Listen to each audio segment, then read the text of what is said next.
Hey, it's Pharma, and this is my deeper dive into Elex II. Heads up, light spoilers for the beginning of the game as well as world areas through the recorded game footage. I will also caveat that I haven't beaten the game yet, but I have put in over 50 hours. A quick summary of where we are picking up. Elex II starts a few years after the first game. Evil alien meteors have blown up your house, and you have to go save the world again. You get bitten by an alien and forget everything you learned about combat, survival, crafting, and interpersonal skills. You're immediately introduced to and saved by Adam, the man who was inside the hybrid. The canon ending for Elex appears to be that the factions were united and that the Berserkers gained control of Tavar. In the time since defeating the hybrid, the clerics have been forcefully removed from Ignadon and the Hort by the Albs. The Albs have begun experimenting with emotions, the Berserkers have taken over Tavar and the fort, and the Outlaws have fled and set up their home in the crater. There is also a new faction, the Morcons, worshipper of their death god Ravok. Also, you have a child Kaya and are a shitfather. Settings-wise, I don't think there's anything that's really missing. We go through... Again, there's nothing. If I look through here, there's a lot of decent gameplay options. The audio, there's nothing that really seems to be missing. The key rebinds seem to be fairly... I'm trying to think of the word. Fairly complete, I guess. The one thing is the quick slots are locked. I'm not exactly sure. Oh my goodness, the music does seem to be getting a bit loud. I'll drop that down. Hopefully that isn't overpowering in the final video, but the quick slots are locked. That is kind of coming back to something that I've been talking about is I do like to use a half keyboard. It does become periodically inconvenient to have that blocked off because the half keyboard that I'm using does not have 7 and 8 on it, and so quick slot 7 and 8 are not available for me to use when I want to use that. I also think that it can be frustrating when I'm sitting here and 7 and 8 are further on down the keyboard when I could rebind them to another key I'm not using on the left hand side of the keyboard so that I have to move my hand less. Let's go through. There's not really anything else here. Again, nothing really that sticks out. Pretty generic menu. So we can jump into the overall narrative. Overall, the narrative is less interesting than the first game, in my opinion. It feels like it's gone to an incredibly boring evil aliens taking over the world plot. I know it's where the narrative of the first game was leading us, but the tangible alien presence isn't exactly what I had in mind. I thought we might have something more, you know, because it was referenced to like Elex being alive. I was thinking that, and in a sense we still do get that, but I was thinking that it would just present itself differently. And whether that is, you know, technical or idea-based restrictions, I'm not sure.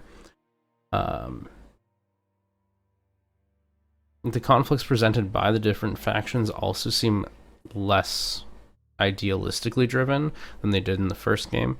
They don't seem to have any immediate overarching game plans or desires. If you ask me what the factions wanted, I would say, you know, for the Berserkers, not have the leader of the fort killed. I don't even know what the rest of the Berserkers want, because the Berserkers so far have only been presented to us through the lens of the Berserkers at the fort, which are predominantly former outlaws, and then also some Berserkers that have come over to sort of, I guess, Berserkerize them. As far as the Albs, it's basically not get murdered. They moved to Ignadon because it was what they viewed as the more strategic area to hold against the invading aliens, which leads to the clerics being kicked out. But it's all survival driven. The Morcons, differing slightly, it seems like they just want to do murder.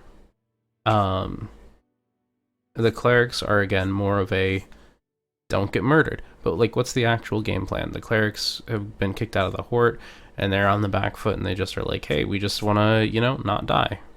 Cool. Okay. The outlaws are just here to break laws and do crimes that aren't actually illegal inside of the crater. Again, they're not really doing much, and I don't know, like, if you go there, they're not telling you, hey, we want to bring world hearts everywhere. feel bad because I couldn't actually tell you right now on the spot what the motivation of the clerics in the first game were. But I feel like they had more of an impact on me, and that's what's important. I'm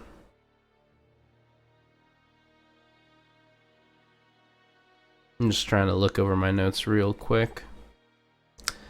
Yeah, so one thing I did say is like there's a lot of small mundane stuff that seems to terminate with the beginning and ending of a quest, so there will be interesting things that come up, but it's not leading into an overarching goal for individuals or for the faction. It's, hey, this is going on, can you take care of it? You take care of it, it's done. It doesn't really come up, or it's, surface level mentioned. So there are these small, what I would essentially say if we're using like D&D terms, you're getting your like one-shot quests, or you're getting something that's like 1 to 3 sessions, but it's not really that long. It's not the overarching narrative. It's not something that you're building up to as this heroic epic thing for a faction. And if those come out, they at least are not something I've identified in the first 50 minutes, or not 50 minutes, 50 hours, which makes it a lot harder to get invested in these factions and a lot harder to want to continue to play the game. And this sort of leads to my complaints about the quest structure and overall gameplay. I found myself very frustrated with some of the quests.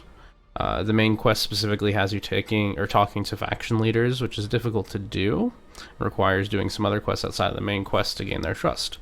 I think that's fine. The issues start coming in when, in the process of this, I'm advancing down other quest lines with my companion, only to have them locked out for the first arc while they figure some stuff out. That, again, is not individually a problem. What ends up being an issue is, because I can't talk to them, I am advancing down other quest lines, and some of those quest lines require that I talk to this person who, every time I go and talk to them, says, hey, sorry, I'm not going to talk to you right now, which then locks me out of progressing those quests. I found out later that those that blocker is not, it's not a time basis, it's not days or whatever, it's based off of your quest your progression through the main quest and getting to the second act. But some of that can be limited by your ability to complete these quests, get this experience, and move forward, thus sort of forcing you to grind to get to high enough levels to complete other quests easily enough, which can be inconvenient. Now, we'll caveat that with saying I was going for the neutral, like, factionless approach, which on the loading slides for the games, it says you can do, but it's harder. I did not assume, and I am not sure, if this is the way in which they meant it was harder, and that you would be locking yourself out of other quests until Act 2, and that the game would not be enjoyable. So maybe if I had decided to immediately sign on with the Berserkers, typically when I'm playing games that have factions, I like to wait to make a commitment to get to know the faction. I don't want to come in and say, hey, I want to be a Berserker, hey, I want to be an Outlaw, hey, I want to be, a Morcon or whatever. I want to go through, kind of experience everything, and then in the midpoint of the game, make a decision, if I'm going to make a decision. Typically, I don't even want to make a decision. I want to, be more neutral, and then do quests where I think that I line up with them, but not necessarily commit, because obviously, or I guess I'll say obviously, but in my opinion, none of the factions in this game are really that likable. The Berserkers are the most likable. So if I were forced, and this is what happened in the first Elex game, is I essentially felt forced by the design of the game. But because I felt forced, I ended up siding or joining the Berserkers. As for the rest of the gameplay, it's basically just Elex again. The combat is jank as fuck, but you should already be expecting that if you've played the first game or seen any of the gameplay. I don't really ding that too much. It is sort of like a masochistic enjoyment, is playing this really jank gameplay in a relatively fun setting. It's a unique experience overall, so I don't mind dealing with that. It does feel like they've made some changes to the jetpack, which I've gotten used to, but initially and I don't know if this is muscle memory from the first game, but it did feel like it was a lot harder to control this time around. I don't know if it was feeling floatier, or if it was, you know, maybe the jetpack was taking off more, or maybe they made some adjustments to how much fuel is in it. I know that you can upgrade and craft with that. And this is, again, I may just be showing my ignorance from Elex, from the first Elex game.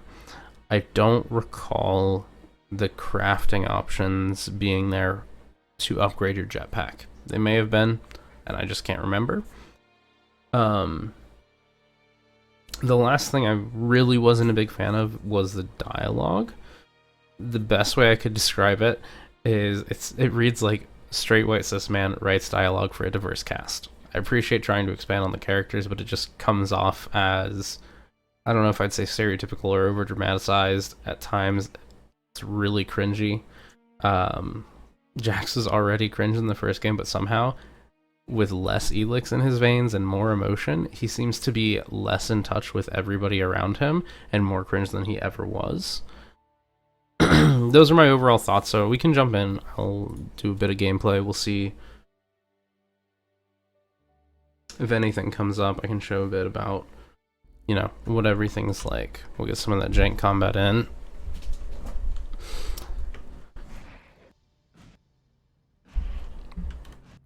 First, I'm gonna go check and make sure that, and this is that kid I was telling you about, Dex. I'm a proud absentee father. So here we have Adam. Cool, I did get his name correct, and I appreciate that, and I think that is good. Yeah, I should really do something about these blackouts. I'll take care of them when there's time. What's wrong? Did something happen? No, he's safe now. But he was trying to get into the former into Var. Really?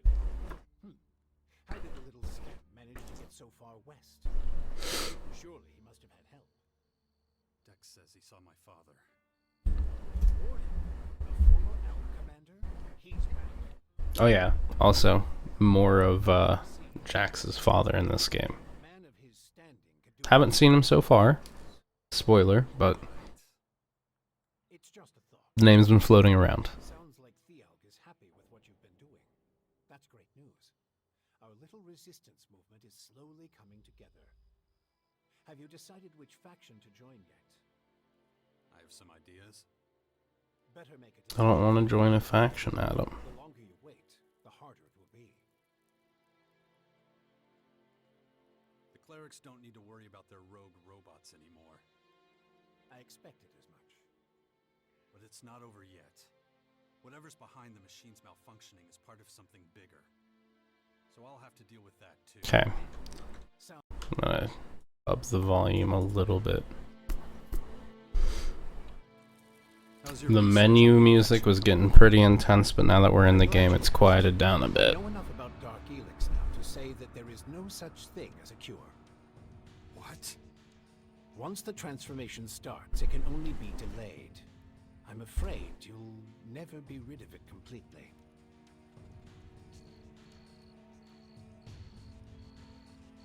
So it was all for nothing? Wait.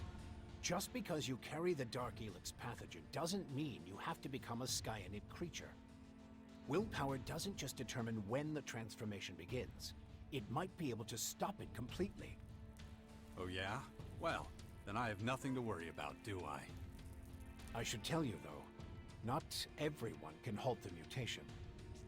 What a surprise. Only people with enough determination and mental fortitude can learn to resist it. Your best chance of fending off the transformation is by starting to train your mind immediately.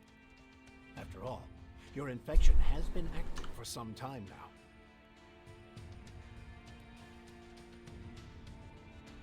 So what is this special mental training? I've already fed the relevant protocol to your little drone. You should consult it regularly to complete the training. Right. And what if I don't? Ugh, forget it. Glad we got that cleared up.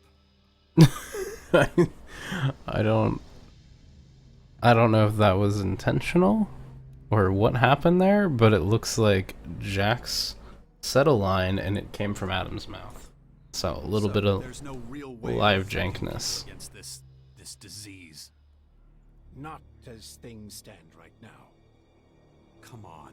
There has to be more to it than that. All I can say is, it would be better if no one else got infected until... Until what?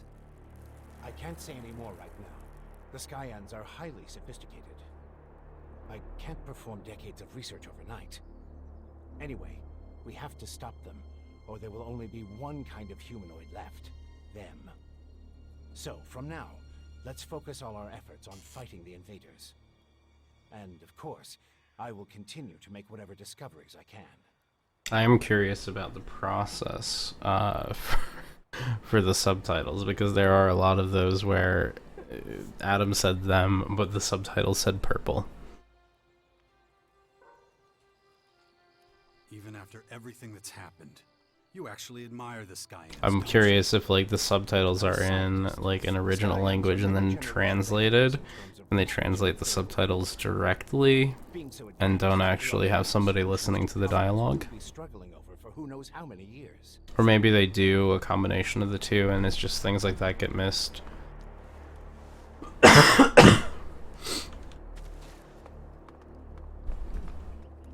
Oh no, I feel like Dex isn't gonna want to talk to me. Nope, cool. Sorry Dex, I do love you, but I can't love you while I'm recording. The jetpack is a lot more fun once you get it upgraded. We're just gonna jetpack into nowhere. Like, that's pretty cool. I fucking respect it. I am now remembering, melee feels so rough. I only just now got to a point where I think melee is a viable way of fighting. It takes a lot of investment into strength, and then also a lot of time getting a good weapon. So I think basically there are named weapons in the game, which is very fun and I like collecting. I don't recall if the first game had that. I don't believe they did, but they're often in places that are hard to reach, or by doing various quests you can unlock things. We've got something over here. No, it's flying. I don't want to fight a flying thing. Do I have... We got crossbow. I just have crossbow. It seems like a pain in the ass.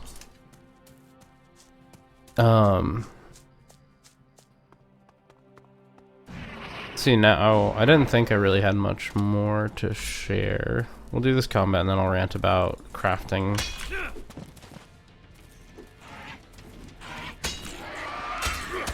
Ow, it's a bit fucked.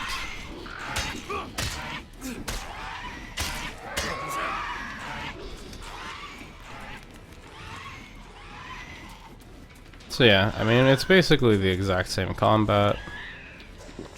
And that was what I would consider a relatively basic enemy, at least from a humanoid perspective, with a, at this point in time, a very good melee weapon. So imagine having a fight that is 2 or 3 of those. It can get quite difficult. I don't have a companion right now. I think I probably lost it for quest progression at some point. So you would typically have a companion with you.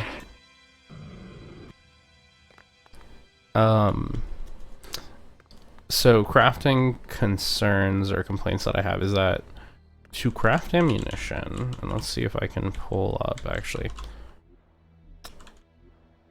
You have to forgive me. It's been a couple days since I've played, and therefore my brain has just completely forgotten how everything works. Let's try to figure out where. I think this is where we've got the little blacksmith area, so I should be able to look at ammunition over here. Ranged weapon. There we go, ammo press. So, obviously if you're using ranged weapons, you're going to need ammunition. You need ammunition, though. It is For 5 arrows, it's 5 pieces of scrap and 2 pieces of ore. The biggest part of this is the scrap. So if I were to craft this right now, I mean, it's essentially 1 arrow per scrap. So that's 200 arrows, and with how little damage you're doing, even with, right now I believe I have fully upgraded ranged weapons, as far as like my actual skills of them, so I'm doing the most like bonus damage that I can through my skills.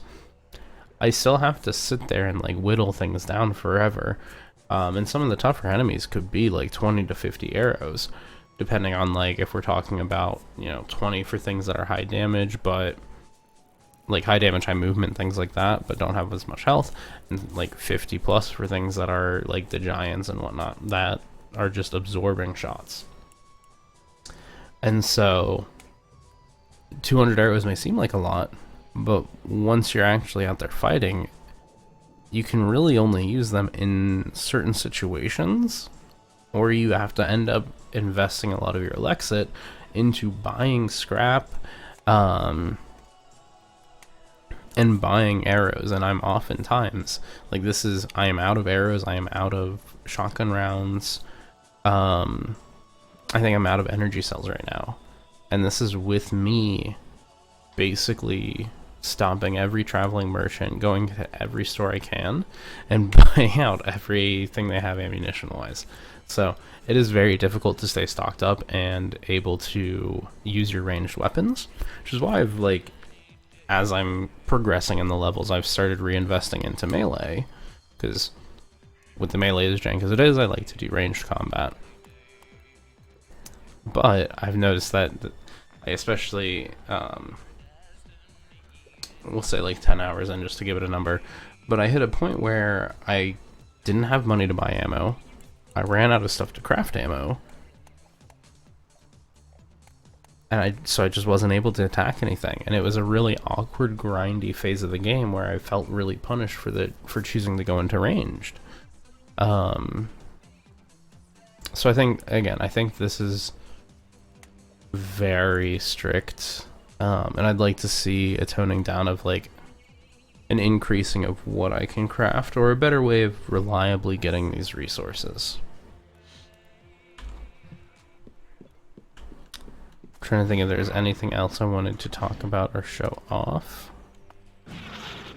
Again, I do love the jetpack in the game. It's very fun. I think it adds a lot to it, because I could just honestly sit here and dick around with it for a while and be completely satisfied.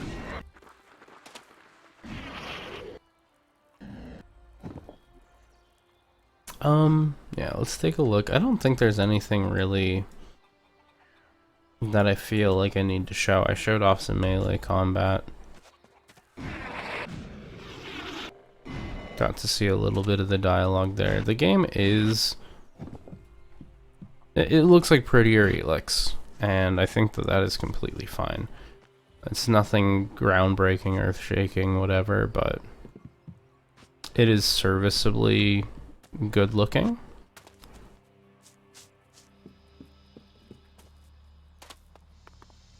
And it's a fun and unique world to walk in. I do think that it is a shame that the overall, like, overarching narrative of the whole game is a little bit more generic. I am remembering now, I feel like I remember in Elex, in the first Elex game, there were a lot more areas that were unique, a lot more areas that you wanted to explore, and when you got there, you felt rewarded,